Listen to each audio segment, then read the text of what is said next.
everyone, welcome back to Brainipedia Skills. I'm Neha, your polity teacher. Not only polity teacher but Indian polity and governance के regarding जो भी आपके questions previous year में आए हैं railway NTPC के regarding वो हम इस बैच में डिस्कस कर रहे हैं और ये आज हमारी थर्ड क्लास है रेलवे एनटीपीसी बैच जो कि ब्रेनीपीडिया स्किल्स का बिल्कुल न्यू बैच है और इस बैच में हम टारगेट कर रहे हैं रेलवे एनटीपीसी एग्जामिनेशन को और इस बैच का नाम है सफलता एक्सप्रेस। तो अगर आप इस बैच में ज्वाइन करते हैं, इस बैच को गो थ्रू करते हैं, अच्छे से फॉलो करते हैं, सारी ही क्लासेस को सही तरीके से पढ़ते हैं, समझते हैं, तो आपका नेक्स्ट स्टॉप जो होगा वो आपकी ड्रीम रेलवे जॉब होगी। तो यहाँ पे जितने भी आपको PYQs मिलेंगे, प्रीवियस ईयर क्वेश्चंस मिलेंगे, उन्हें आप अगर अच्छे से स्टडी करते हैं, गो थ्रू करते हैं, तो आपके जो फ्यूचर में एग्जामिनेशन में पॉलिटी और गवर्नेंस के रिगार्डिंग क्वेश्चंस आएंगे, आप उन्हें बहुत आसानी से अटेम्प्ट कर पाएंगे। क्योंकि अगर आपने पहले की 2 क्लासेस गो थ्रू करी हैं तो आपको पता होगा कि किस तरीके से हम एक क्वेश्चन को रीड करके, एक क्वेश्चन को समझ के आने वाले एक्सपेक्टेड 3 से 4 क्वेश्चंस जो हैं काफ़ी आसानी से प्रिपेयर कर लेते हैं।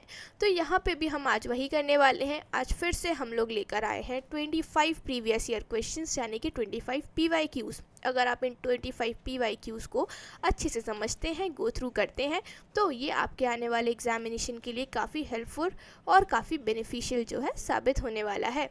तो चलिए आज की क्लास को स्टार्ट करते हैं। सबसे पहला आज का जो हमारा क्वेश्चन है, the prime minister is the ex officio president of. यहाँ पे आपसे पूछा गया है कि जो हमारे प्राइम मिनिस्टर यानी कि प्रधानमंत्री होते हैं, ये इनमें से किसके एक्स ऑफिशियो चेयरमैन होते हैं। ऑप्शन है CLRI, CSIR, इसरो या फिर DRDO। इनमें से यदि मैं बात करूं, जो करेक्ट आंसर है वो है हमारा C यानी कि CSIR। चलिए CSIR के बारे में समझते हैं।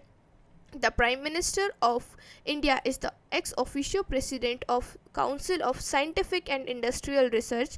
ये यहाँ पे फुल फॉर्म हो जाता है CSIR का।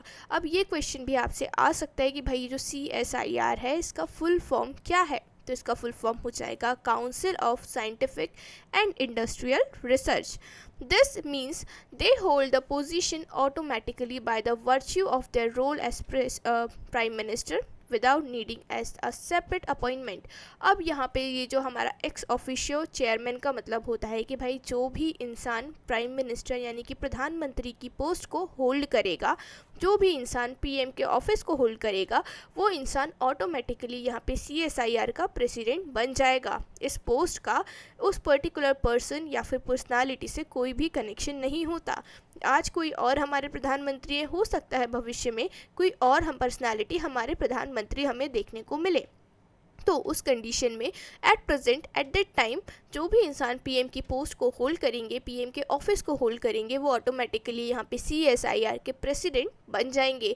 तो एक्स ऑफिशियो चेयरमैन जो होता है उसका मतलब यही होता है कि जो पोस्ट होती है ना, उस पोस्ट को वो जो पूरे एक डिग्निटी होती है, जो एक मान सम्मान होता है, वो मिलता है। यहाँ पे जैसे कि प्रेसिडेंट है, CSIR के जो प्रेसिडेंट है वो वही बनेंगे जो कि हमारे PM होंगे यानी कि प्रधानमंत्री होंगे। यहाँ पे उस इंसान का इस पोस्ट से कोई भी कनेक्शन नहीं होता है।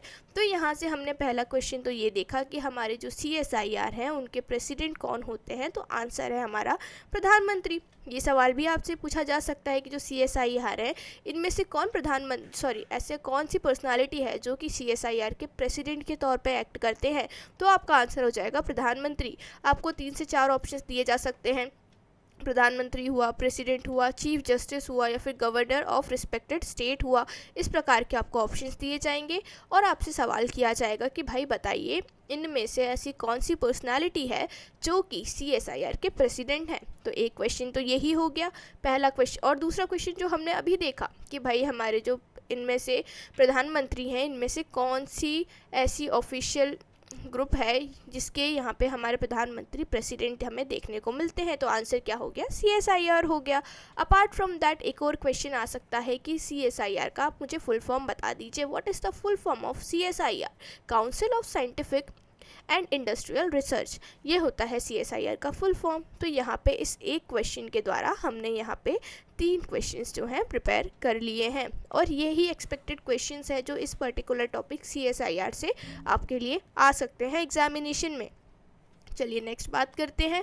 The Indian national army reclaimed the Andaman and Nicobar island from British rule and named them देखिए, जो इंडियन नेशनल आर्मी थी डॉक्टर सुभाष चंद्र बोस के अंडर में, उन्होंने अंडमान एंड निकोबार आइलैंड को ब्रिटिश आर्मी के चंगुल से, ब्रिटिश रूल के चंगुल से छुड़ा के आज़ाद कराया था। एंड उनका क्या नाम रखा था, ये आपसे यहाँ पे बेसिकली सवाल पूछा गया है। अब आपको यहाँ पे बताना है, ऑप्शन है आपके, ए स्वराज आइलैंड, बी शहीद एंड स्वराज आइलैंड, सी है फ्री आइलैंड्स, डी है स्वतंत्रता एंड स्वराज आइलैंड। अब यहाँ पे जो हमारा करेक्ट आंसर होगा शहीद एंड स्वराज आइलैंड। देखिए, सॉरी बाय मिस्टेक मैंने डॉक्टर सुभाष चंद्र बोस बोल दिया, नेताजी सुभाष चंद्र बोस हैं, सॉरी फॉर द मिस्टेक। देखिए, तो the Indian national army INA led by Netaji Subhash Chandra Bose, जो इंडियन नेशनल आर्मी थी हमारी, उसके जो लीडर रहे वो थे नेताजी सुभाष चंद्र बोस। इन्होंने अंडमान एंड निकोबार आइलैंड जो थे उन्हें रिक्लेम किया, वहाँ से ब्रिटिशर्स का जो पोजीशन था उसे हटाया। And during the world war two के टाइम पे, जब दुनिया में वर्ल्ड वॉर 2 चल रहा था, वहीं दूसरी ओर जो इंडियन नेशनल आर्मी थी नेताजी सुभाष चंद्र बोस के अंडर में, उन्होंने अंडमान एंड निकोबार आइलैंड पे जो ब्रिटिश राज चल रहा था, ब्रिटिश रूल चल रहा था, उसे ख़त्म किया और अंडमान एंड निकोबार आइलैंड को ब्रिटिश पोजीशन से फ्री किया। देन उन्होंने उन आइलैंड्स का नाम जो था फिर से नामकरण किया, उन्हें रीनेम किया और उनका नाम रखा शहीद द्वीप और Swaraj Dweep, to symbolize the spirit of freedom and sacrifice, ताकि वो फ्रीडम और सेक्रीफाइस जो है उसकी स्पिरिट को सिम्बलाइज कर सके। बेसिकली यहाँ पे फ्रीडम और सेक्रीफाइस जो है दोनों को ही रिप्रेजेंट करने के लिए उन्होंने इन दोनों ही आइलैंड्स का नाम शहीद द्वीप और स्वराज द्वीप जो है रखा था। तो अब यहाँ से एक क्वेश्चन ये बन सकता है कि इंडियन नेशनल आर्मी जो थी उनके लीडर कौन थे। आंसर हो जाएगा नेताजी सुभाष चंद्र बोस। और पहला क्वेश्चन तो हमने देखा ही है यहाँ पे कि भाई उन्होंने जब आज़ादी करवाई यहाँ पे अंडमान एंड निकोबार आइलैंड्स की, तो उनका उन्होंने क्या नाम रखा, उन्होंने नाम रखा शहीद द्वीप और स्वराज द्वीप। चलिए नेक्स्ट क्वेश्चन की हम बात करते हैं। नेक्स्ट क्वेश्चन है, which is the oldest high court in India, मतलब हमारे देश भारत का सबसे पुराना हाई कोर्ट इनमें से कौन सा है। पहला है बॉम्बे हाई कोर्ट, दूसरा है मद्रास हाई कोर्ट, तीसरा है इलाहाबाद हाई कोर्ट या फिर चौथा है कलकत्ता हाई कोर्ट। अब यहाँ पे जो करेक्ट आंसर है वो है D Calcutta high court. Calcutta high court कैसे, चलिए समझते हैं। The oldest high court in India is the Calcutta high court, established in 1862। हमारा जो कलकत्ता हाई कोर्ट था इसका इस्टेब्लिशमेंट हुआ था 1862 में under the Indian high court act of 1861। अब जब ब्रिटिशर्स इंडिया में रूल कर रहे थे उस समय उन्होंने अलग अलग पॉलिसीज़, अलग अलग एक्ट्स का जो है इम्प्लीमेंटेशन कराया था, इंट्रोडक्शन कराया था, ताकि वो इंडिया की गवर्नेंस एंड इंडिया के एडमिनिस्ट्रेशन को अपने हिसाब से बेहतर बना सकें। तो उनमें से ही एक एक्ट था Indian high court act of 1861, जिसके अंतर्गत ये कहा गया कि हम कलकत्ता में एक हाई कोर्ट का एस्टैब्लिशमेंट करेंगे। एंड इस एक्ट के अंतर्गत ही कलकत्ता में 1862 में एक हाई कोर्ट का फॉर्मेशन होता है, एस्टैब्लिशमेंट होता है। और यही हाई कोर्ट जो रहा कलकत्ता हाई कोर्ट हमारे देश का पहला हाई कोर्ट बना। अब यहाँ पे एक चीज़ मैं आपको बताना चाहूँगी बोनस पॉइंट, कि हमारे देश का जो पहला सुप्रीम कोर्ट था वो भी कलकत्ता में ही बनाया गया था। पहला सुप्रीम कोर्ट भी कलकत्ता में और पहला हाई कोर्ट भी कलकत्ता में। चलिए, it was inaugurated on 1 July 1862 and has the jurisdiction over the state of West Bengal and union territory of Andaman and Nicobar island. देखिए, अब ये जो हमारा हाई कोर्ट था इसका इनाग्रेशन हुआ था 1 जुलाई 1862 में। एंड इसका जो ज्यूरिसडिक्शन जाता है वो जाता है वेस्ट बंगाल से लेकर जो अंडमान एंड निकोबार की यूनियन टेरिटरीज होती हैं वहाँ तक। तो यहाँ से एक सवाल आपसे ये भी पूछा जा सकता है कि इंडिया का जो फर्स्ट हाई कोर्ट था उसका एस्टैब्लिशमेंट इनमें से कौन से ईयर में हुआ था। 1861, 1862, 1863, 1864, ऐसे बहुत सारे अलग अलग आपको 4 ऑप्शंस दे दिए जाएंगे, उनमें से एक ऑप्शन आपको चूज़ करना पड़ेगा। तो यहाँ पे जो हमारा करेक्ट आंसर होगा वो होगा इन द ईयर 1862, मतलब 1862 में हमारे देश में पहला हाई कोर्ट जो था वो एस्टैब्लिश हुआ था। चलिए नेक्स्ट बात करते हैं। जो हमारा नेक्स्ट क्वेश्चन है वो है, what title did the British confer Gandhi with which was relinquished by him. Mahatma Gandhi ji को इनमें से कौन सा टाइटल जो है ब्रिटिशर्स के द्वारा दिया गया था, जो कि आगे चल के उन्होंने नकार दिया, जिस टाइटल को उन्होंने बोला कि भाई मुझे ये टाइटल नहीं चाहिए, अस्वीकार किया जिस टाइटल को उन्होंने। चलिए, पहला है राय बहादुर, दूसरा है राय साहेब, तीसरा है हिंद केसरी, या फिर चौथा है केसरे हिंद, केसरे हिंद। चलिए देखते हैं। तो करेक्ट आंसर जो है हमारा वो है केसरे हिंद। कैसे, चलिए समझते हैं। The British conferred the title of Kesare Hind on Mahatma Gandhi in recognition of his services during Boer War and World War I. Gandhi later renounced this title in protest against the Jallianwala Bagh massacre and British colonial policies. देखिए भाई, Britishers ने basically Mahatma Gandhi को एक title दिया था जो कि था केसरे हिंद। क्यों दिया था? क्योंकि उन्होंने वर्ल्ड वॉर 1 और बोर वॉर के टाइम पे जो सर्विसेज दी थी, जो भी उनका कॉपरेशन रहा, जो भी उनके कार्य रहे वर्ल्ड वॉर 1 और बोर वॉर के टाइम पे, उस चीज़ को रिकॉग्नाइज करने के लिए, उस चीज़ों के कारण, उन पर्टिकुलर एक्टिविटीज़ के कारण उनका सम्मान, उनको थैंक यू बोलने के लिए यहाँ पे बेसिकली यहाँ पे केसरे हिंद का टाइटल उन्हें दिया गया था। लेकिन आगे चल के महात्मा गांधी जी ने इस टाइटल को रिनाउंस कर दिया, यानी कि नकार दिया कि भाई मुझे आपका ये टाइटल नहीं चाहिए, क्योंकि कुछ टाइम बाद जलियांवाला बाग मैसेकर जो था वो हो गया। काफ़ी दर्दनाक इंसिडेंट्स रहा इंडियन हिस्ट्री में, काफ़ी लोगों की जानें गई, that too just because of Britishers. And उनकी कई सारी और भी पॉलिसीज़ थी जो कि इंडियन सोसाइटी को काफ़ी नेगेटिव वे में इम्पैक्ट कर रही थी, काफ़ी बुरा असर डाल रही थी। तो इन्हीं सारी चीज़ों को ध्यान रखते हुए आगे चल के महात्मा गांधी जी ने ये जो टाइटल था केसरे हिंद का, इसे रिनाउंस कर दिया था कि भाई मुझे ये टाइटल आपका नहीं चाहिए, मैं आपके इस टाइटल को एक्सेप्ट नहीं करता हूँ।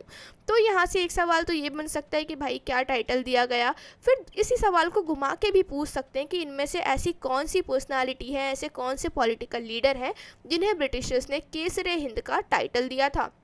3-4 ऑप्शंस दे देंगे, B.R. अम्बेडकर, महात्मा गांधी, मोतीलाल नेहरू, जवाहरलाल नेहरू, या फिर नेताजी सुभाष चंद्र बोस। ऐसे आपको 3-4 पॉलिटिकल लीडर्स के नाम दे देंगे और आपसे पूछ लिया जाएगा कि भाई बताइए इनमें से ऐसी कौन से पॉलिटिकल लीडर हैं, ऐसी कौन सी पर्सनालिटी है जिन्हें ब्रिटिशर्स ने केसरे हिंद का टाइटल दिया था। तो यहाँ से 2 क्वेश्चंस बन सकते हैं। इसी एक क्वेश्चन को 2 तरीके से घुमा के पूछा जा सकता है। पहले तो ये क्वेश्चन आ चुका है, तो हो सकता है आने वाले एग्जामिनेशन में इसी क्वेश्चन को थोड़ा ट्विस्ट करके, थोड़ा तोड़ मरोड़ के इस तरीके से प्रेजेंट कर दिया जाए। तो आप दोनों ही तरीके से इसे याद रखेंगे कि पहला तो ये कि महात्मा गांधी जी को क्या टाइटल दिया गया, केसरे हिंद का। दूसरा ये कि भाई कभी आपसे पूछ ले कि इस चीज़ को थोड़ा सा उल्टा कर दे और आपसे पूछे कि चलिए हमें बताइए कि केसरे हिंद का टाइटल किसे दिया गया, तो भी आपको ये बात याद होना चाहिए कि भाई महात्मा गांधी जी को दिया गया था। चलिए नेक्स्ट बात करते हैं।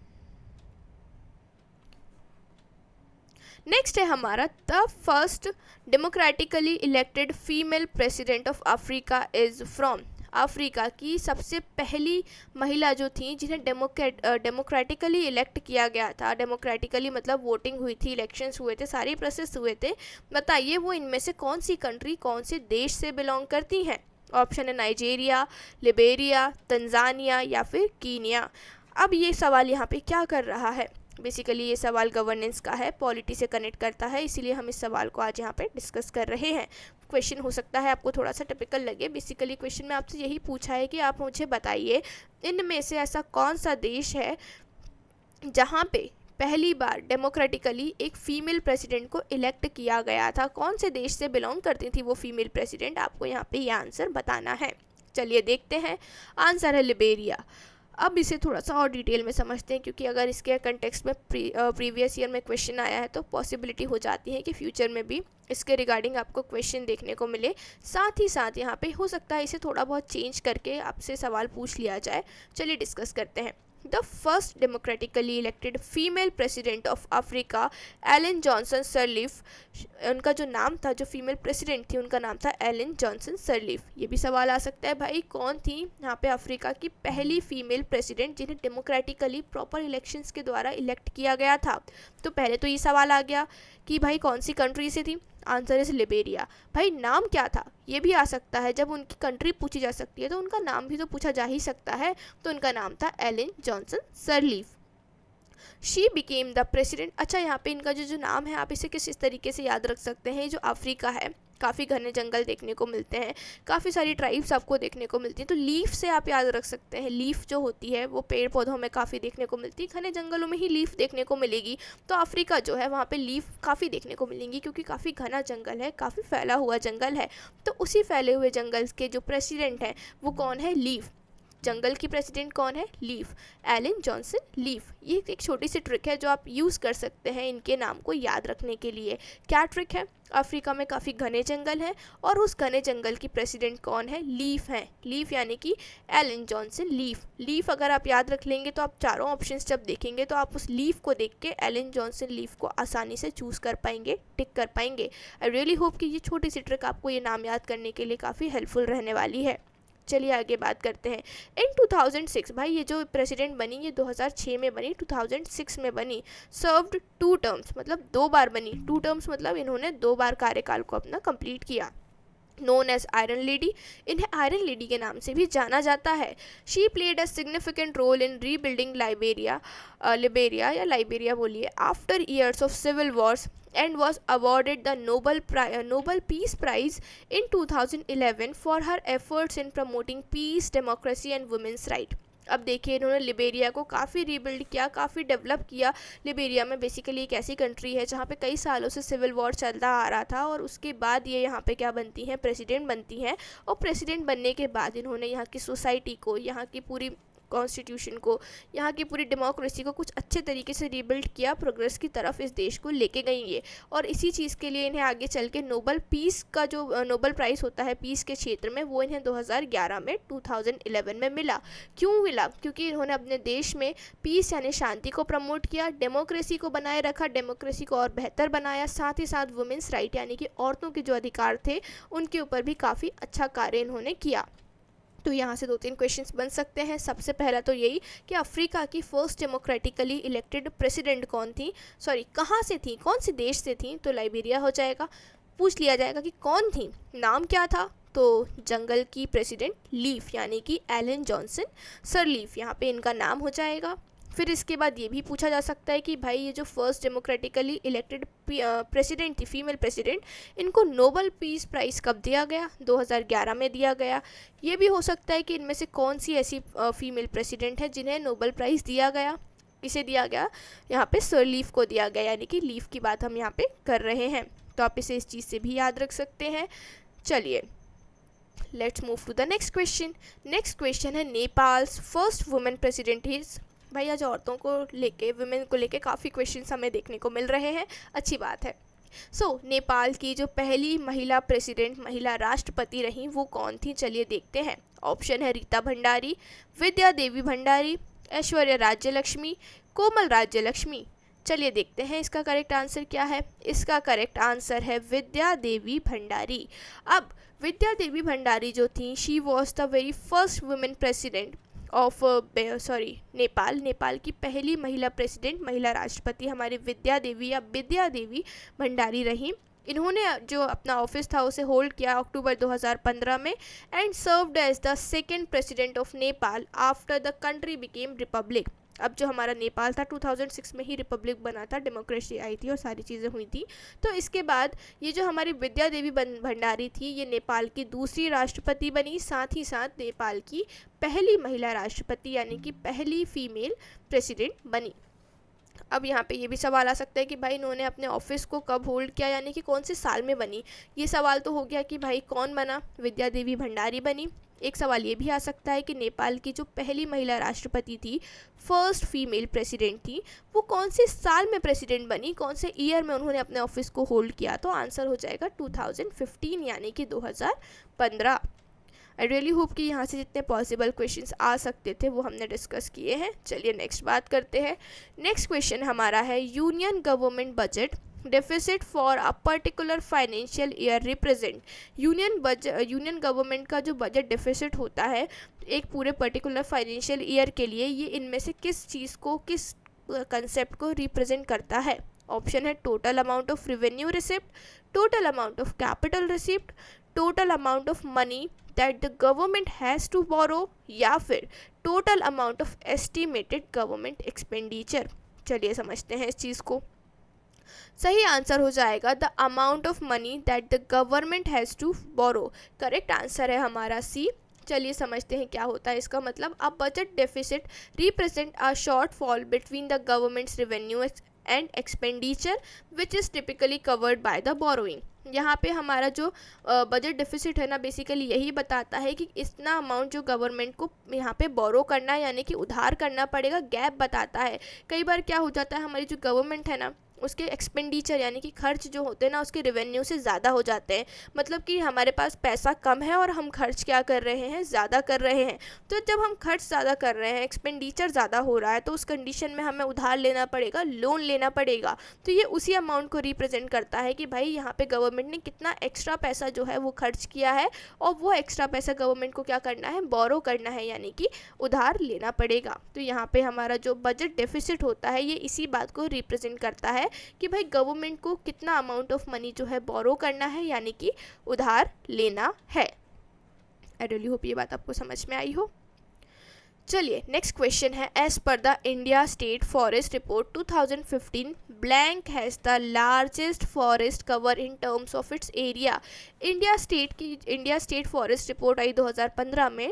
इसके अकॉर्डिंग इनमें से ऐसा कौन सा राज्य है, ऐसा कौन सा स्टेट है जिसके पास एट प्रेजेंट में सबसे ज़्यादा जो फॉरेस्ट का कवर है, फॉरेस्ट एरिया बेसिकली है, हमें देखने को मिलता है।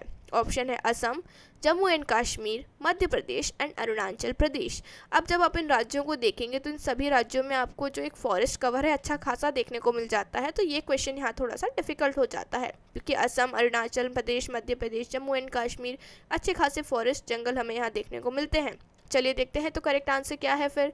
करेक्ट आंसर है, give me a second please, I guess कुछ मिस्टेक हो गई है यहाँ पे, just a second. Yes. So the correct answer over here is Madhya Pradesh, because Madhya Pradesh has the largest forest cover in terms of area according to Indian State Forest Report 2015। भाई 2015 में जो Indian state forest की report आई उसके according ये पता चला कि हमारे देश में ऐसा कोई राज्य यदि है जिसका सबसे लार्जेस्ट फॉरेस्ट कवर है तो वो है मध्य प्रदेश। अब यहाँ से दो क्वेश्चंस बन सकते हैं, दो तो नहीं, यहाँ से सिर्फ एक ही क्वेश्चन बनेगा, वो यही हो जाएगा कि भाई 2015 के रिपोर्ट के अकॉर्डिंग इनमें से कौन सा राज्य है जो ये था। बट 2015 पुराना हो गया है क्योंकि ये 2017 का PYQ है, आई गेस। यस, ये 2017 या 18 का PYQ है। तो आप अगर हम बात करें करंट में, प्रेजेंट में, तो ये आपको पूछ सकता है प्रेजेंट डे में, प्रेजेंट डे की जो रिपोर्ट है हमारी रिसेंट जो रिपोर्ट आई है उसके अकॉर्डिंग हमारे देश में ऐसा कौन सा राज्य है जिसका मैक्सिमम फॉरेस्ट कवर आपको या मुझे देखने को मिलता है। तो ये मैं आपसे जानना चाहूँगी प्रेजेंट डे की रिपोर्ट के अकॉर्डिंग, रिसेंट रिपोर्ट जो रही इंडियन स्टेट फॉरेस्ट की उसके अकॉर्डिंग एट प्रेजेंट में हमारी कंट्री में ऐसा कौन सा स्टेट, ऐसा कौन सा राज्य है जिसकी हमें यहाँ पे मैक्सिमम फॉरेस्ट कवर जो है वो देखने को मिलता है। चलिए नेक्स्ट बात करेंगे क्वेश्चन नंबर 9 जो कि हमें बताता है नेम सॉरी एवरीवन। सो या question 9, name the security force which does not fall under the union home ministry. इनमें से आपको ऐसी सिक्योरिटी फोर्स का नाम बताना है जो कि यूनियन होम मिनिस्ट्री के अंतर्गत नहीं आती है। ऑप्शन है सशस्त्र सीमा बल, बॉर्डर सिक्योरिटी फोर्स यानी कि BSF, रेलवे प्रोटेक्शन फोर्स यानी कि RPF, Indo Tibetan border police force.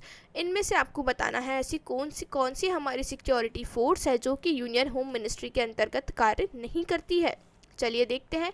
Correct answer है यहाँ पे सी, जो कि है रेलवे प्रोटेक्शन फोर्स यानी कि RPF, as it does not fall under the union home ministry. अब यहाँ पे हमारा जो रेलवे प्रोटेक्शन फोर्स है ये यहाँ पे यूनियन होम मिनिस्ट्री के अंतर्गत कार्य नहीं करता है।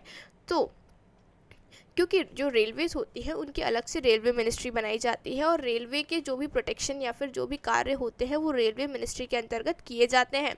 तो इसलिए यहाँ पे रेलवे प्रोटेक्शन फोर्स जो है वो home ministry, union home ministry के अंतर्गत नहीं आता है। नेक्स्ट क्वेश्चन है, if the post of president and vice president fall vacant, who will act as the president of India. अब यहाँ पे आपसे बोला गया है कि मान लीजिए ऐसा कोई सिनेरियो है जहाँ पे हमारे देश के राष्ट्रपति और उपराष्ट्रपति दोनों की ही जो पोस्ट है, ऑफिस है, वो वैकेंट है यानी कि खाली है, यानी कि हमारे देश के कोई राष्ट्रपति भी नहीं है और उपराष्ट्रपति भी नहीं है, देन उस कंडीशन में राष्ट्रपति की जो पोस्ट है उसे कौन संभालेगा, कौन यहाँ पे राष्ट्रपति के सारे कार्यभार को मैनेज करेगा। ऑप्शंस है speaker of Lok Sabha, prime minister of Lok Sabha, chief justice of India या फिर यूनियन काउंसिल ऑफ मिनिस्टर्स। इन चारों में से ऐसी कौन सी पर्सनालिटी है जो कि यहाँ पे हमारे राष्ट्रपति के कार्यभार को, राष्ट्रपति के ऑफिस को संभालेंगी।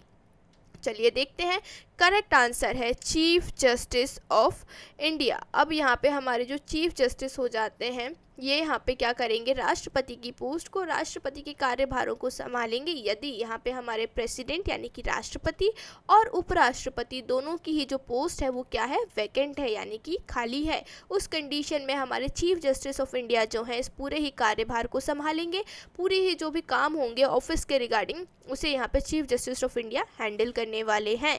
तो यहाँ से ये क्वेश्चन जो है हमारा डिस्कस हो चुका है, जिसमें हमसे पूछा गया कि अगर प्रेसिडेंट वाइस प्रेसिडेंट दोनों ही एब्सेंट रहते हैं, दोनों की ही पोस्ट खाली है, ऑफिस खाली है, उस कंडीशन में प्रेसिडेंट ऑफ इंडिया की तरह एक्ट कौन करेगा, चीफ जस्टिस ऑफ इंडिया करेंगे।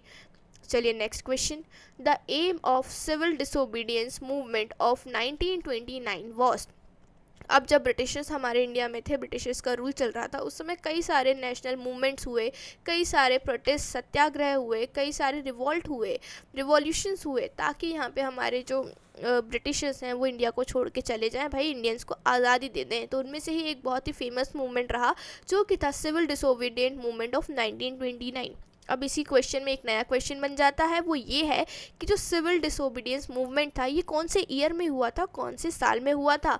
ये क्वेश्चन भी आपसे पूछा जा सकता है, क्योंकि जब सिविल डिसोबीडियंस मूवमेंट का एक बार पूछा है तो फ्यूचर में भी डिस्कशन हो सकते हैं और इस क्वेश्चन को थोड़ा घुमाया जा सकता है। भाई यहाँ पे आपसे ये पूछ ले कि भाई बताइए ये जो सिविल डिसोबीडियंस मूवमेंट था ये कौन से साल यानी कि कौन से ईयर में हुआ, तो ईयर क्या हो जाएगा 1929। आपको अलग अलग ईयर्स दे देंगे, 1931, 32 और 28, 27, एनीथिंग, कुछ भी दे सकते हैं और साथ में एक करेक्ट आंसर होगा जो कि होगा 1929।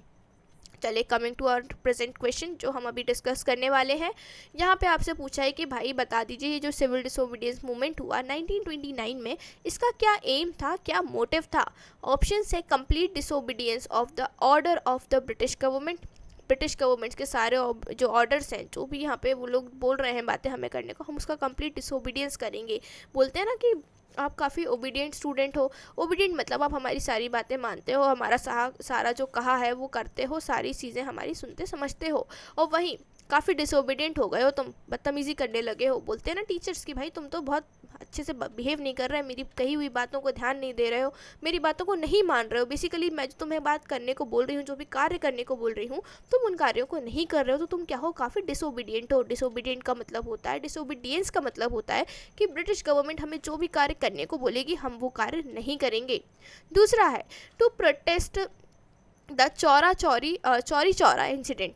अब इस टाइम पे काफ़ी एक फेमस इंसिडेंट भी हुआ था, हादसा हुआ था चौरी चौरा इंसिडेंट, जो कि यहाँ पे अभी फ़िलहाल में डिस्कस करने लायक नहीं है, क्योंकि एट प्रेजेंट में हम सिविल डिसोबीडियंस मूवमेंट की बात कर रहे हैं।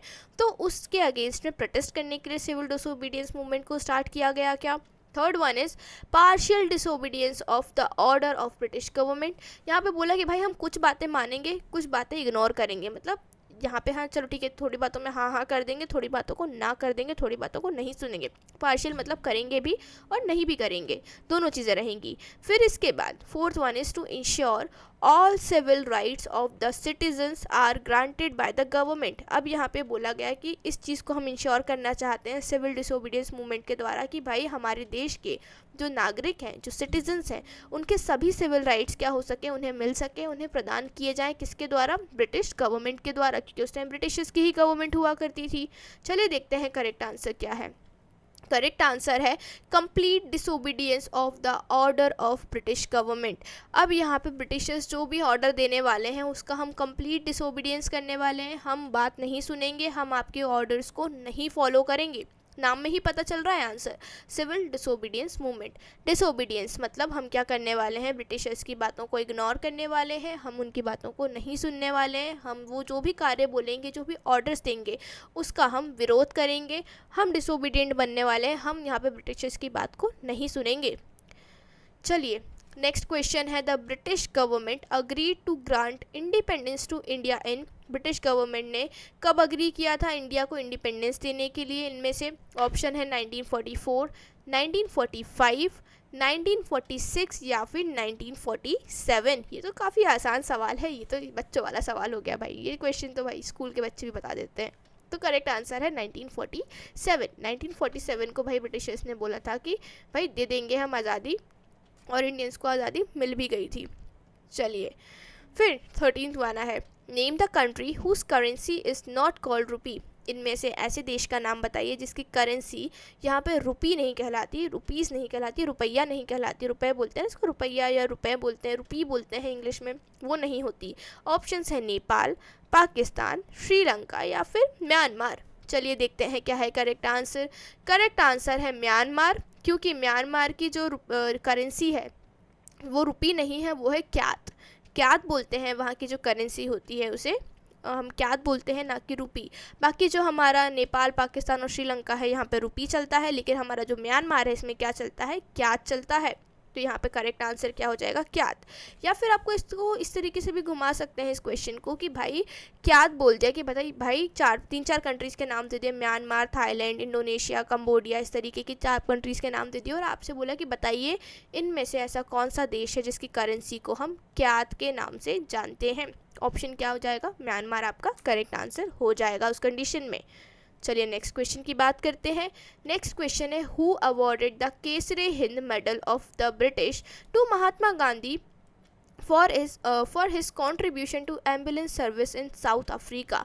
अब इनमें से कौन से यहाँ पे गवर्नर जनरल ऑफ इंडिया रहे या फिर वाइस रॉय बोल लीजिए आप, वो रहे जिन्होंने महात्मा गांधी को केसरे हिंद का जो मेडल था, जो टाइटल था, वो प्रदान किया था, क्योंकि उन्होंने साउथ अफ्रीका में जो एक कंट्रीब्यूशन रहा एम्बुलेंस सर्विसेज के तौर पे, साथ में उन्होंने कई सर्विसेज दी साउथ अफ्रीका में जब वो रहे, काफ़ी सोशल वर्क उन्होंने वहाँ पे किया। उस चीज़ को सम्मानित करने के लिए, उस चीज़ को रिकॉग्नाइज करने के लिए उन्हें केसरे हिंद का जो मेडल दिया जा रहा था, उस मेडल को इनमें से कौन से गवर्नर जनरल ऑफ इंडिया रहे जिन्होंने महात्मा गांधी को वो मेडल रिप्रेजेंट किया था, प्रदान किया था? ऑप्शन है lord Dalhousie, lord Canning, lord Hardings या फिर लॉर्ड कर्जन। चलिए देखते हैं करेक्ट आंसर। करेक्ट आंसर है lord Harding. he awarded the Kaisar e Hind medal to Mahatma Gandhi for his contribution to the ambulance service in South Africa. तो यहाँ पे यही जो थे हमारे गवर्नर जनरल ऑफ इंडिया रहे जिन्होंने महात्मा गांधी को वो मेडल जो क्या किया था, रिप्रेजेंट किया था, प्रदान किया था। चलिए अब यहाँ से तो कोई फर्दर क्वेश्चन बनने की गुंजाइश है नहीं वैसे, तो नेक्स्ट बात कर लेते हैं। हाँ, यहाँ से नहीं बन सकता कोई और क्वेश्चन। चलिए नेक्स्ट देखते हैं, who was elected as the prime minister of Nepal in 2015। भाई आज नेपाल के रिगार्डिंग बड़े क्वेश्चंस देखने को मिल रहे हैं हमें। तो अब हमसे पूछा गया है कि बताइए इनमें से ऐसी कौन सी पर्सनालिटी थी जो कि नेपाल के प्राइम मिनिस्टर यानी कि प्रधानमंत्री बनते हैं 2015 में। ऑप्शन है खिलराज रेग्मी, सुशील कोइराला, केपी शर्मा ओली या फिर बाबूराम भट्टाराई। चलिए देखते हैं। करेक्ट आंसर है KP Sharma Oli. He was elected as the prime minister of Nepal in 2015।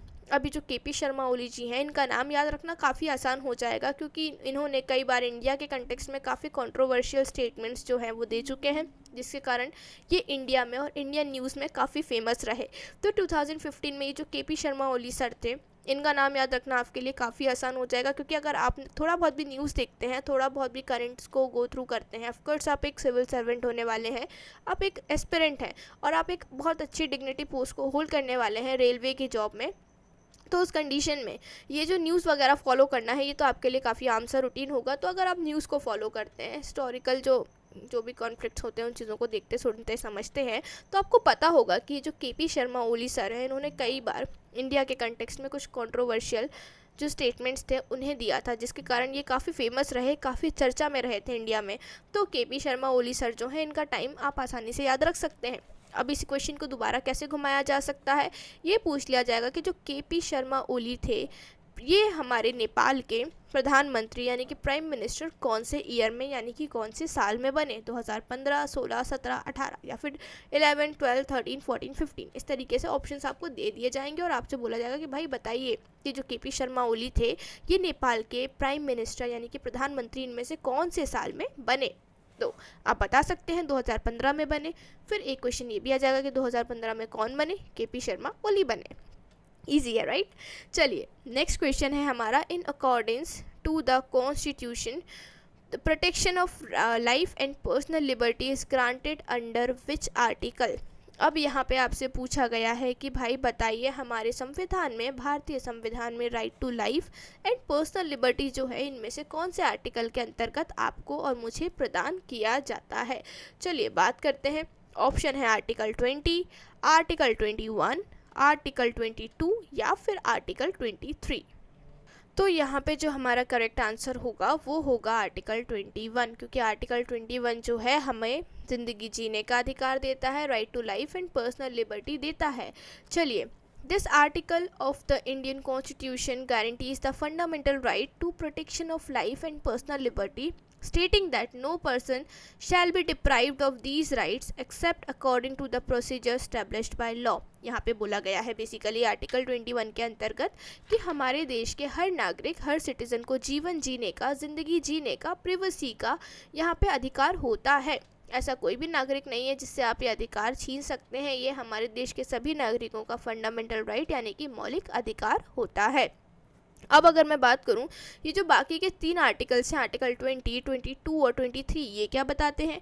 तो आर्टिकल 20 एंड 22 जो होता है, यहाँ पे अरेस्ट और डिटेंशन के केस में जो हमारे फंडामेंटल राइट्स होते हैं, या फिर तुम्हारे या मेरे ऊपर कोई एक्विजिशन लगाया जाता है, कोई भी इल्ज़ाम लगाया जाता है, उस कंडीशन में हमारे जो फंडामेंटल राइट्स होते हैं, या फिर पुलिस अरेस्ट करने आ रही है भाई, उस कंडीशन में आपके जो हमारे फंडामेंटल राइट्स होते हैं वो आर्टिकल 20 और 22 के अंदर मेंशन होते हैं। और वहीं आर्टिकल 23 जो है ना, ये ह्यूमन ट्रैफिकिंग को और जो फोर्स लेबर होता है उसे रोकने की बात करता है कि भाई ह्यूमन ट्रैफिकिंग मतलब जो इंसानों को बेचा जाता है, इंसानों के जो पार्ट्स होते हैं, किडनी हुआ, लंग्स हुआ, बहुत चीज़ें होती हैं, ह्यूमन ट्रैफिकिंग की जाती है। इंसानों को किडनैप करा के एक जगह से दूसरी जगह भेज दिया जाता है। उनका जो फिजिकल बॉडी होता है उसका गलत इस्तेमाल किया जाता है, गलत तरीके से उन्हें यूज़ किया जाता है। इन चीज़ों को प्रोहिबिट करता है, इन चीज़ों पर रोक लगाता है। ये बोला जाता है कि भाई ह्यूमन ट्रैफिकिंग से बचना और बचाना ये हमारा क्या है, फंडामेंटल राइट है। हमें इस चीज़ से प्रोटेक्ट करना पड़ेगा हमारे देश के कॉन्स्टिट्यूशन को। चलिए, तो यहाँ पे हमारा आर्टिकल 21 हमें समझ आ गया। अब अगर फ्यूचर में आर्टिकल 20, 22 या फिर 23 के रिगार्डिंग भी आपको क्वेश्चंस आते हैं तो आप उस चीज़ को अटेम्प्ट कर पाएंगे, क्योंकि अभी मैंने आपको तीनों ही आर्टिकल्स जो हैं काफ़ी ईजी तरीके से, काफ़ी आसान तरीके से जो है समझाए हैं। अरेस्ट और डिटेंशन के केस में, किसी प्रकार के इल्ज़ाम लगाने के केस में आर्टिकल 20 एंड 22। आर्टिकल 23 जो होगा आपका वो हमें यहाँ पे ह्यूमन ट्रैफिकिंग और जो फोर्स लेबर होता है, चाइल्ड लेबर वगैरह, उन चीज़ों से प्रोटेक्ट करने की बेसिकली बात करता है। चलिए नेक्स्ट हम बात करेंगे 17 क्वेश्चन जो है हमारा आज का, ये आपसे पूछ रहा है कि आर्टिकल 29 जो है ना हमारे संविधान का, ये हमें इनमें से कौन सा राइट, कौन सा अधिकार जो है वो प्रदान करता है। देखिए, protection in respect of conviction of offences, और फिर उसके बाद है traffic in human being prohibited, protection of interest of minority, prohibit taxes on religious ground. अब आपसे पूछा गया है, यहाँ पे आपको 3-4 प्रोविजंस दे दिए हैं हमारे संविधान के अलग अलग आर्टिकल्स के, जिनमें से 2 आर्टिकल्स हमने अभी डिस्कस किए हैं। अगर आपने थोड़ा ध्यान दिया हो तो समझ आ ही रहा होगा आपको स्लाइड देख के, मैं नहीं बताऊँगी, लेकिन देखिए। तो यहाँ पे पूछा है कि भाई आप मुझे बताइए कि आर्टिकल 29 जो है ना, इनमें से कौन सा प्रोविज़न हमें प्रदान करता है। चलिए देखते हैं करेक्ट आंसर क्या है।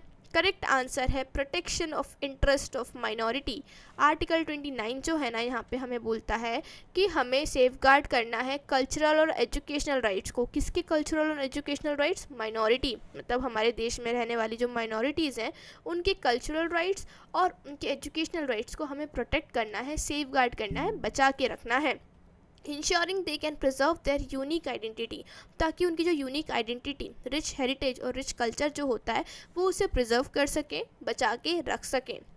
चलिए अब यहाँ पे हम थोड़ी सी बात कर लेते हैं बचे हुए प्रोविजंस के बारे में, जैसे कि हमारा protection in respect of conviction और ऑफ ऑफेंसेस, आर्टिकल 22 की यहाँ पे बात हो रही है। देन इसके बाद traffic in human being prohibited, मतलब ह्यूमन बीइंग की जो ट्रैफिकिंग होती है उसे प्रोहिबिट किया गया है, मना किया गया है। आर्टिकल नंबर यहाँ पे हमारे 23 की बात हो रही है। अब यहाँ पे give me a second please. Yes, तो हमारा जो आर्टिकल 27 है, basically 27 article of our Indian constitution, ये हमें बताता है कि रिलीजियस ग्राउंड जो होते हैं, जो रिलीजन्स होते हैं, उसके बेसिस पे आपको टैक्स का कलेक्शन जो है वो नहीं करना है। तो यहाँ पे हमने ऐसे एक क्वेश्चन से 4 आर्टिकल्स जो हैं वो प्रिपेयर कर लिए हैं। तो अब इन चारों ही आर्टिकल्स के रिगार्डिंग यदि आपको प्रोविजंस आते हैं, इन चारों ही आर्टिकल्स के रिगार्डिंग यदि आपको फ्यूचर में क्वेश्चंस देखने को मिलते हैं, किसी मॉक टेस्ट में क्वेश्चन देखने को मिलते हैं, तो आप काफ़ी आसानी से उस चीज़ को अटेम्प्ट कर सकते हैं। चलिए नेक्स्ट है, who conferred the title of Gurudev on Rabindranath Tagore. Give me a second please, यहाँ पे थोड़ा टाइपिंग एरर हो चुका है। यस, यहाँ पे हमसे पूछा गया है कि जो हमारे रविंद्रनाथ टैगोर थे, उन्हें गुरुदेव का टाइटल इनमें से किसने दिया। ऑप्शन है महात्मा गांधी, पंडित जवाहरलाल नेहरू, लाला लाजपत राय या फिर बाल गंगाधर तिलक। इनमें से ऐसे कौन सी पर्सनालिटी रहे, कौन से पॉलिटिकल लीडर रहे जिन्होंने रविंद्रनाथ टैगोर साहब को गुरुदेव का टाइटल दिया। तो आंसर है यहाँ पे, गिव मी अ सेकेंड, आज कितने मिस्टेक्स हो रहे हैं। यस, सो यहाँ पे आपसे पूछा गया है कि इनमें से ऐसे कौन से पॉलिटिकल लीडर रहे, ऐसी कौन सी पर्सनालिटी रहे जिन्होंने हमारे रविंद्रनाथ टैगोर साहब को गुरुदेव का टाइटल दिया। तो करेक्ट आंसर है हमारा महात्मा गांधी। ही conferred the title of Gurudev on Rabindranath Tagore, a name that reflects profound respect and admiration for his contribution to art, literature and philosophy। इन्होंने बोला कि भाई इन्हें हम गुरुदेव का नाम बेसिकली इन्होंने इसीलिए दिया क्योंकि ये एक तरीके के रिस्पेक्ट और एडमायरेशन को शो करना चाहते थे, एक तरीके का सम्मान उन्हें देना चाहते थे, क्योंकि उन्होंने आर्ट, लिटरेचर और फिलॉसफी के जो क्षेत्र रहे, जो भी एरिया रहा, इन सभी का, आर्ट का, लिटरेचर का, फिलॉसफी का, उसके लिए काफ़ी ग्रेट कंट्रीब्यूशन जो है यहाँ पे हमें देखने को मिलता है रविंद्रनाथ टैगोर साहब का। उनका काफ़ी ग्रेट कंट्रीब्यूशन, काफ़ी एक ग्रेट इन्फ्लुएंस हमें देखने को मिलता है इन सभी फील्ड्स में। तो उस चीज़ के लिए उन्हें रिस्पेक्ट शो करने के लिए, सम्मान देने के लिए यहाँ पे महात्मा गांधी जी ने गुरुदेव का टाइटल जो है रविंद्रनाथ टैगोर को दिया था। अब यहाँ से इस क्वेश्चन को यदि मैं थोड़ा सा घुमाना चाहूँ तो मैं ऐसे घुमा सकती हूँ कि भाई महात्मा गांधी जी ने इनमें से ऐसी कौन सी पर्सनालिटी थे जिन्हें गुरुदेव का टाइटल दिया। ये क्वेश्चन इस तरीके से भी पूछा जा सकता है आपसे कि भाई बताइए, महात्मा गांधी जो थे उन्होंने किसी एक पर्सनालिटी को यहाँ पे गुरुदेव का टाइटल दिया।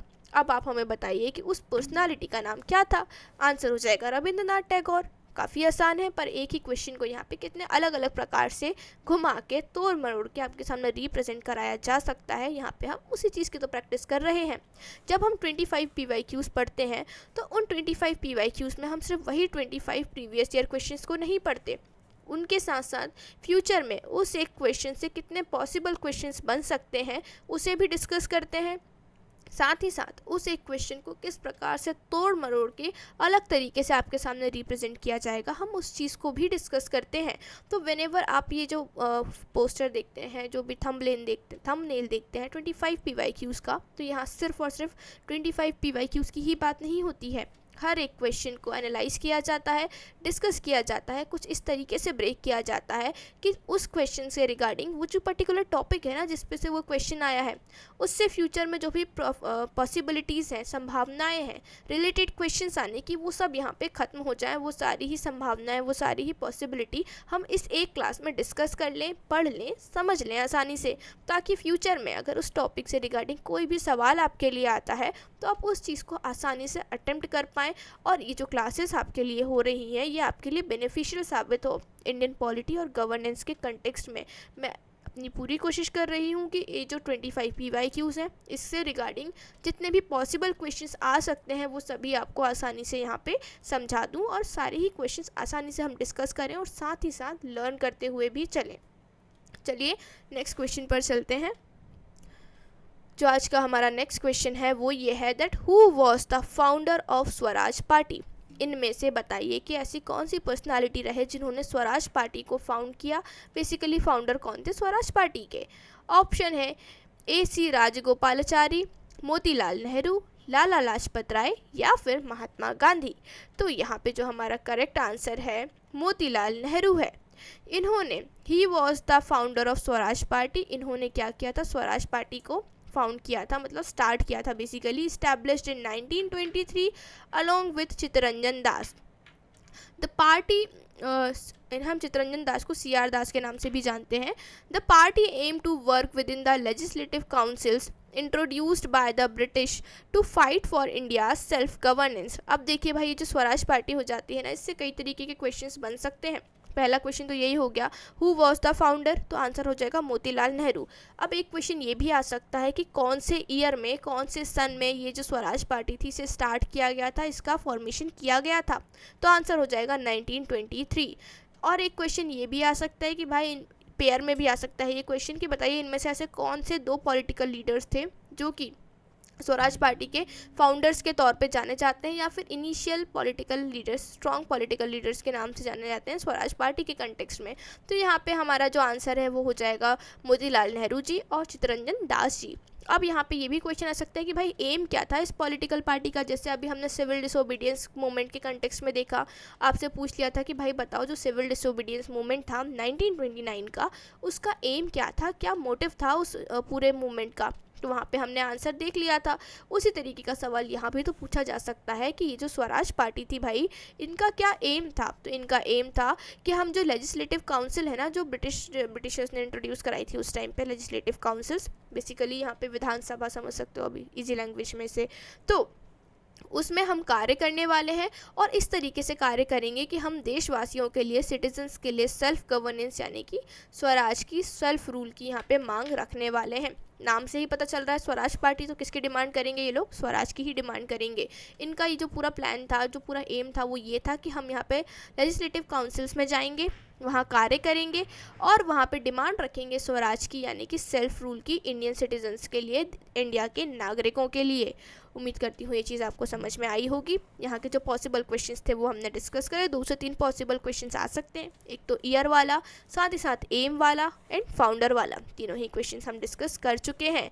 चलिए नेक्स्ट क्वेश्चन है हमारा, India came directly under the rule of British crown in the year, India जो था, इंडियन टेरिटरीज जो थी वो डायरेक्टली ब्रिटिश क्राउन के अंडर आई, कौन से ईयर में आई, ऐसा कौन सा साल था जब जहाँ पे जो कंपनी थी ईस्ट इंडिया कंपनी, उनका पूरा का पूरा रूल, पूरा का पूरा जो रोल था इंडियन एडमिनिस्ट्रेशन और इंडियन गवर्नेंस के लिए वो कम्प्लीटली ख़त्म हुआ और डायरेक्टली यहाँ पे ब्रिटिश क्राउन ने रूल करना स्टार्ट किया। ऑप्शन है 1857, 1858, 1859 या फिर 1856। चलिए देखते हैं, करेक्ट आंसर है 1858। कैसे, चलिए समझते हैं। अब यहाँ पे क्या होता है, चलिए 1858 के टाइम पे चलते हैं थोड़ा सा। 1858 में अब हमने ये तो समझ लिया कि जो ब्रिटिश इंडिया था वो कम्प्लीटली ब्रिटिश कॉलोनी बन चुका था, ब्रिटिश क्राउन के अंतर्गत आ चुका था, following the end of Indian rebellion of 1857। 1857 में एक काफ़ी फेमस रिबेलियन होता है, रिवॉल्ट ऑफ 1857, जो हम स्कूल टाइम से पढ़ते आते हैं। उस टाइम पे क्या हुआ था, जो इंडियंस थे काफ़ी ज़्यादा अग्रेशन में आ चुके थे, काफ़ी ज़्यादा परेशान हो चुके थे, ब्रिटिशर्स की पॉलिसीज़ थे, तो इंडिया के अलग अलग एरियाज़ में यहाँ पे रिबेलियन हमें यानी कि रिवॉल्ट देखने को मिल रहा था। जो कि क्यों हुआ था, ईस्ट इंडिया कंपनी जो थी उस टाइम पे इंडिया में एडमिनिस्ट्रेशन किया करती थी, उनकी काफ़ी ख़राब पॉलिसीज़ के कारण, ख़राब एडमिनिस्ट्रेशन के कारण यहाँ पे ये रिबेल हमें देखने को मिला, रिवॉल्ट हमें देखने को मिला। तो ब्रिटिश क्राउन को ये बात समझ आ गई कि भाई जो ईस्ट इंडिया कंपनी है ना, ये बहुत गलत काम कर रही है, गलत पॉलिसीज़ का इंट्रोडक्शन कर रही है और ऐसा ही चलता रहा तो जल्दी ही इंडिया की जो टेरिटरी है वो हमारे हाथ से छूट जाएगी। इसीलिए उन्होंने क्या किया, ईस्ट इंडिया कंपनी को इंडिया से धक्के मार के बाहर निकाला और खुद आ गए यहाँ पे इंडिया पे राज करने के लिए। उन्होंने बोला कि कोई ईस्ट इंडिया कंपनी नहीं, अब डायरेक्ट ब्रिटिश क्राउन इंडिया पे रूल करेगा। This significant shift mark the beginning of British Raj with governance transferring to the crown's representative. इसके बाद यहाँ पे इंडिया में ब्रिटिश राज तो था, ब्रिटिश रूल जो था वो स्टार्ट हो गया और यहाँ पे जो भी गवर्नेंस का कार्यभार था, जो भी गवर्नेंस का काम था, एडमिनिस्ट्रेशन का काम था, वो डायरेक्टली किसके पास जा चुका है, ब्रिटिश क्राउन के पास जा चुका है। उम्मीद करती हूँ ये जो पूरी स्टोरी थी ये कि किस तरीके से पावर शिफ्ट हुई, शॉर्ट में मैंने आपको समझाने की कोशिश करी। हालांकि ये एक स्टोरी काफ़ी लेंदी हो जाती है, काफ़ी लॉन्ग होती है, पर हमारे पॉइंट ऑफ व्यू से सिर्फ यही समझना ज़रूरी है।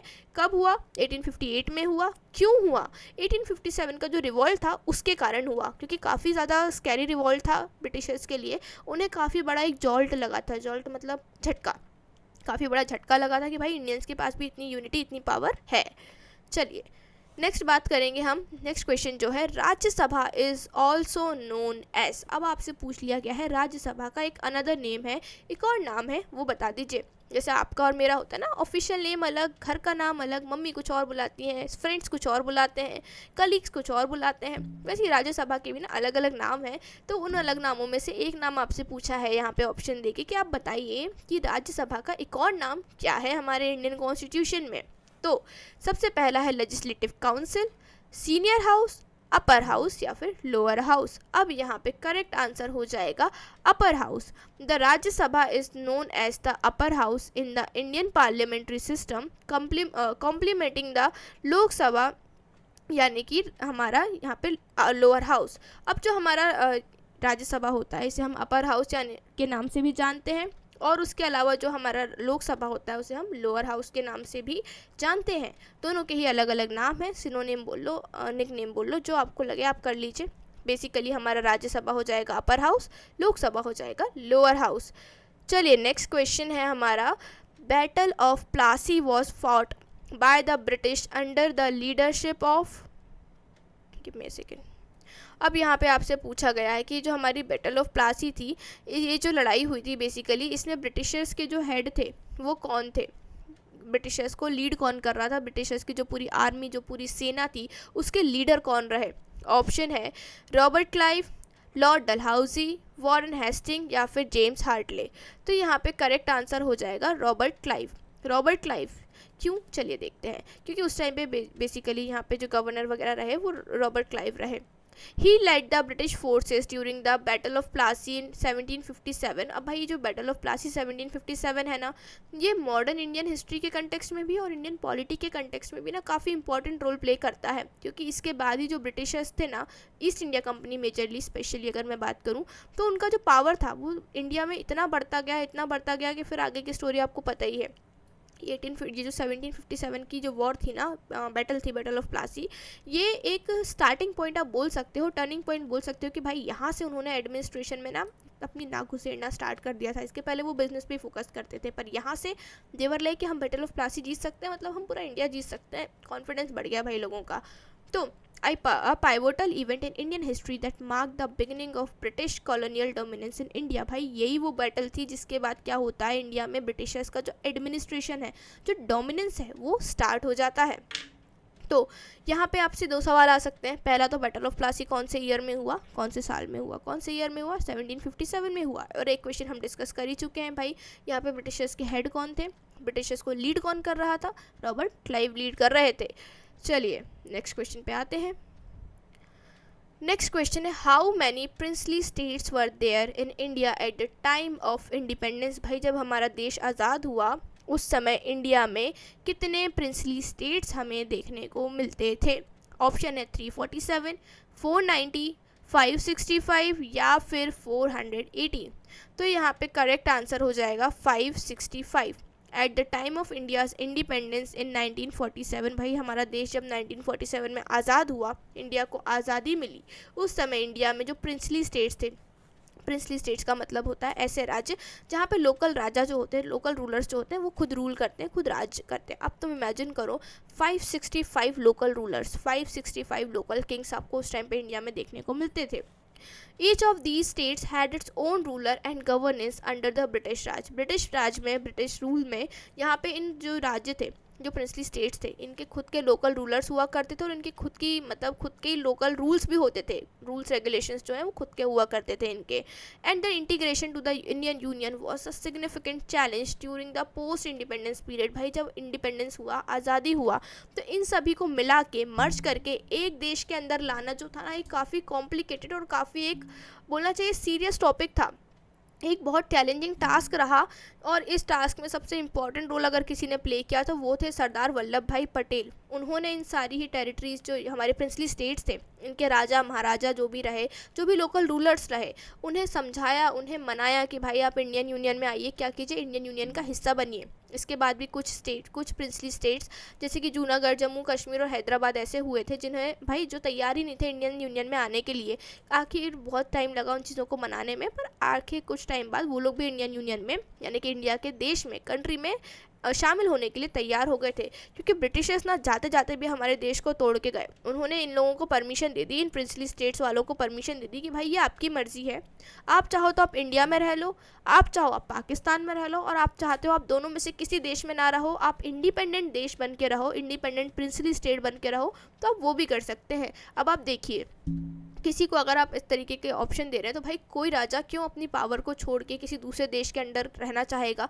उन्होंने भी यही सोचा, भाई बहुत सारे प्रिंसली स्टेट्स जो थे वो ऐसे रहे जिन्होंने बोला कि नहीं नहीं नहीं, हमको तो इंडिपेंडेंट रहना है, हमको तो पाकिस्तान में भी नहीं जाना, हमको तो इंडिया में भी नहीं जाना।